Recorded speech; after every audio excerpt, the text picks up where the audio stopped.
Keg, जिसका पूरा नाम है दोस्तों controller.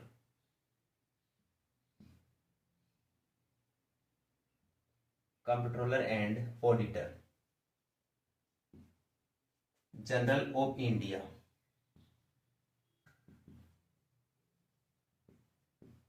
Controller and auditor general of India यानी केग, CAG, केग, ये इसका पूरा नाम है। और दोस्तों हिंदी में कहा जाता है इसे नियंत्रक और महालेखा परीक्षक। नियंत्रक और महालेखा परीक्षक, ये इसका हिंदी में नाम है यानी केग का। देखिए दोस्तों, अनुच्छेद 148 में केग का उल्लेख किया गया है या नियंत्रक और महालेखा परीक्षक पद का उल्लेख किया गया है। अनुच्छेद 148 के अनुसार नियंत्रक और महालेखा परीक्षक भारत में सार्वजनिक धन का संरक्षक होता है या संरक्षण करता होता है। क्वेश्चन बहुत सारे एग्जाम्स में ये क्वेश्चन पूछा जाता है दोस्तों कि भारत में सार्वजनिक धन का संरक्षक कौन होता है, नियंत्रक और महालेखा परीक्षक। देखिए, नियंत्रक और महालेखा परीक्षक की नियुक्ति, नियंत्रक और महालेखा परीक्षक की दोस्तों नियुक्ति की जाती है राष्ट्रपति के द्वारा। नियंत्रक और महालेखा परीक्षक को पद की गोपनीयता की जो शपथ है वो भी दोस्तों राष्ट्रपति जी के द्वारा ही दिलाई जाती है।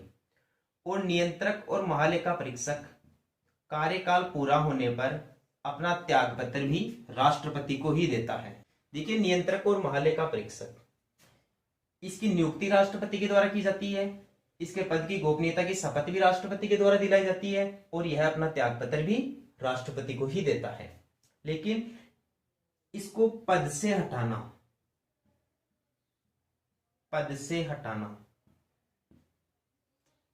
नियंत्रक और महालेखा परीक्षक को पद दो कारणों से हटाया जा सकता है दोस्तों।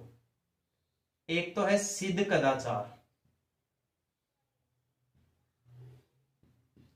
कदाचार या जिसे साबित कदाचार भी कहते हैं, और एक है दोस्तों असमर्थता। नियंत्रक और महालेखा परीक्षक को दोस्तों पद से उसी प्रकार हटाया जा सकता है जिस प्रकार से भारत के उच्चतम न्यायालय या उच्च न्यायालय के न्यायाधीशों को हटाया जाता है, यानी उनको हटाने का काम संसद के द्वारा किया जाता है। यानी भारत के नियंत्रक और महालेखा परीक्षक को हटाने का कार्य दोस्तों संसद के द्वारा किया जाता है। अब संसद हटाती कैसी है दोस्तों? संसद के दो सदन होते हैं, एक तो लोकसभा और एक होती है दोस्तों राज्यसभा। ठीक है, यानी हटाने वाला जो प्रस्ताव है शुरू करने से पहले लोकसभा के कम से कम 100 सदस्यों का समर्थन जरूरी है, और यदि अपन राज्यसभा में शुरू करें तो राज्यसभा के 50 सदस्यों का समर्थन जरूरी है। यदि ये समर्थन मिल जाता है तो अपन फिर अनुमति लेते हैं लोकसभा के अध्यक्ष से, यदि इसमें शुरू करें तो, और यदि राज्यसभा में शुरू करें तो राज्यसभा के सभापति से अनुमति लेंगे।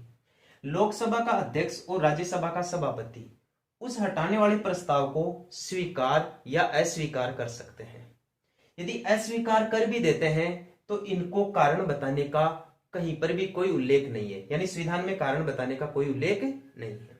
लेकिन जैसे मान लीजिए हटाने वाले प्रस्ताव को लोकसभा अध्यक्ष में स्वीकार कर लिया गया, यानी 100 सदस्यों का समर्थन भी मिल गया और लोकसभा के अध्यक्ष ने भी स्वीकृति दे दी, तो फिर हटाने की प्रक्रिया शुरू होती है।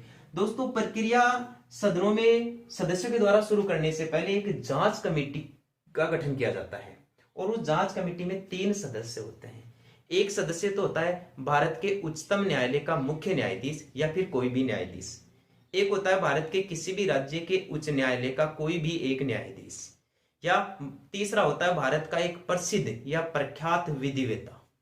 ये तीनों सदस्य नियंत्रक और महालेखा परीक्षक पर लगाए गए इन आरोपों की जांच करता है दोस्तों, कि ये आरोप सही है या झूठे हैं।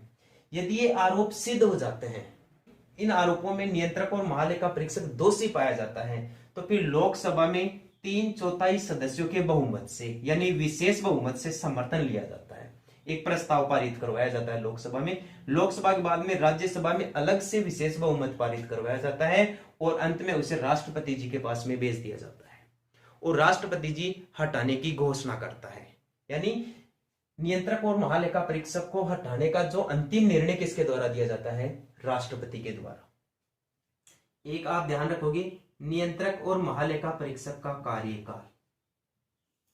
नियंत्रक और महालेखा परीक्षक का कार्यकाल होता है दोस्तों 6 वर्ष, या तो 6 वर्ष या 65 वर्ष, दोनों में से कोई भी, जो पहले हो वही। 65 वर्ष पद पर नियुक्त होने वाले व्यक्ति की उम्र होती है। यदि उस व्यक्ति की उम्र 65 साल हो जाती है तो वो उसे अपना त्याग पत्र राष्ट्रपति को दे देना चाहिए। यानी इससे अधिक उम्र का व्यक्ति भारत में नियंत्रक और महालेखा परीक्षक के पद पर कार्य नहीं कर सकता, या फिर उसका 6 वर्ष का कार्यकाल पूरा हो जाए तो उसे राष्ट्रपति को अपना त्याग पत्र दे देना चाहिए।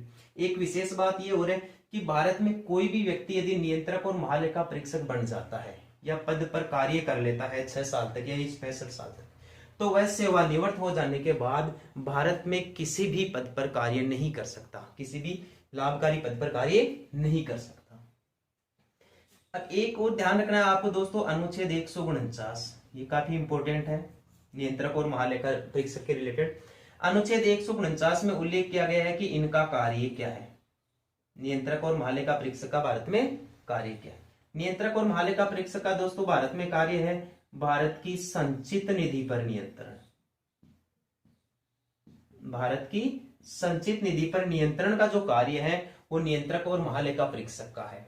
यानी केंद्र सरकार की संचित निधि, राज्यों की संचित निधि और केंद्र शासित प्रदेशों की संचित निधि में जितने भी विकास के नाम पर खर्चे होते हैं, जितने भी व्यय होते हैं, वो कानून के अनुसार सही हुए हैं या नहीं हुए हैं, इन सभी चीजों की जांच करने का जो कार्य होता है वो नियंत्रक और महालेखा परीक्षक का होता है। और इसी जांच करने की जो क्रिया विधि होती है उसको संचित निधि पर नियंत्रण रखना कहते हैं। तो अनुच्छेद 149 के अनुसार भारत के नियंत्रक और महालेखा परीक्षक का कार्य है संचित निधि पर नियंत्रण रखना। तो ये था दोस्तों आपका नियंत्रक और महालेखा परीक्षक। आप स्क्रीनशॉट ले सकते हैं।